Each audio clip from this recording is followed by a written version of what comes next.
సభ్యుల ఉద్దేశం మనసును చేరిన వెంటనే మా తెలుగుదేశం పార్టీ కార్యకర్తలు కావచ్చు, మా జిల్లా నాయకుల తరఫున ఆయన మంత్రివర్గంలో చేర్చుకొని ఆయన మంత్రి పోస్ట్ ఇచ్చినారు. ఇక్కడ జగన్ గారు కర్నూలు జిల్లాలోనే ఆయన చేయనటువంటి అరాచకాలు కానీ, అక్రమాలు కానీ, దౌర్జన్యాలు కానీ ప్రతి ఒక్కటి కూడా ఆయన ముందుగా నడిపించినాడు.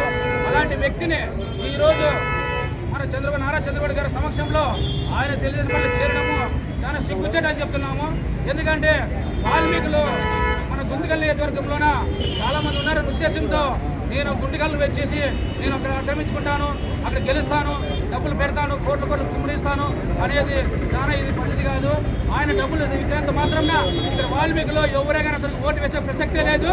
ఎందుకంటే మన గుంటకల్ నియోజకవర్గంలో ఎప్పుడు దాదాపు 40-50 ఏళ్ళ నుంచి జితేంద్ర గౌడ కుటుంబము వాల్మీకులకు అండగా నిలబడి ప్రతి ఒక్క సమస్యలో ముందుంటూ వాల్మీకులకు చేదుడు బోదడుగా ఉన్నారు. అలాంటి వ్యక్తిని మా గుంతకల్ నియోజకవర్గం తరపున వాల్మీకులు పోగొట్టుకోలేము.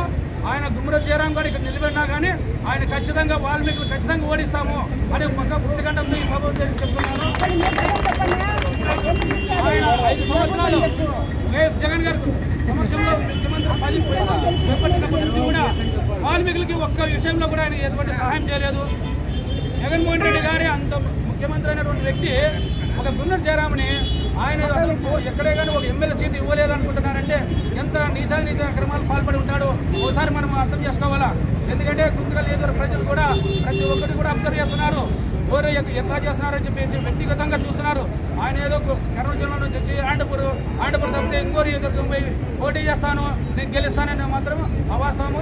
ఇక్కడ ఆయన ఎటువంటి ప్రలోభాలకు గురైనా కానీ ఇక్కడ అతను ఓటేసే ప్రసక్తే లేదు. ఖచ్చితంగా జితేంద్ర గౌడ నాయకత్వం వర్తిల్లాలని చెప్తున్నాము. జితేంద్ర గౌడ నాయకత్వం ఆయన ఖచ్చితంగా టికెట్ ఇచ్చిస్తే భారీ మెజార్టీతో గెలిపించుకొని చంద్రబాబు నాయుడు గిఫ్ట్గా ఇస్తామని చెప్తున్నాము. మా వాల్మీకి తరఫున ఎవరైనా అతను ఓటేసే ప్రసక్తే లేదు.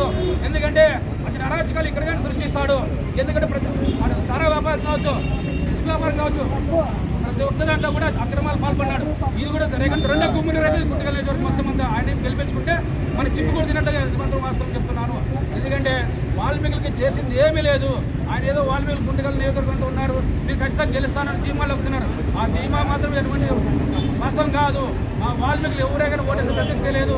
ఎందుకంటే జితేంద్ర గౌడ్ గారికి టికెట్ ఇస్తే భారీ మెజార్టీతో గెలిపించుకొని ఖచ్చితంగా న్యాయం చేస్తామని చెప్పి వాల్మీకుల తరఫున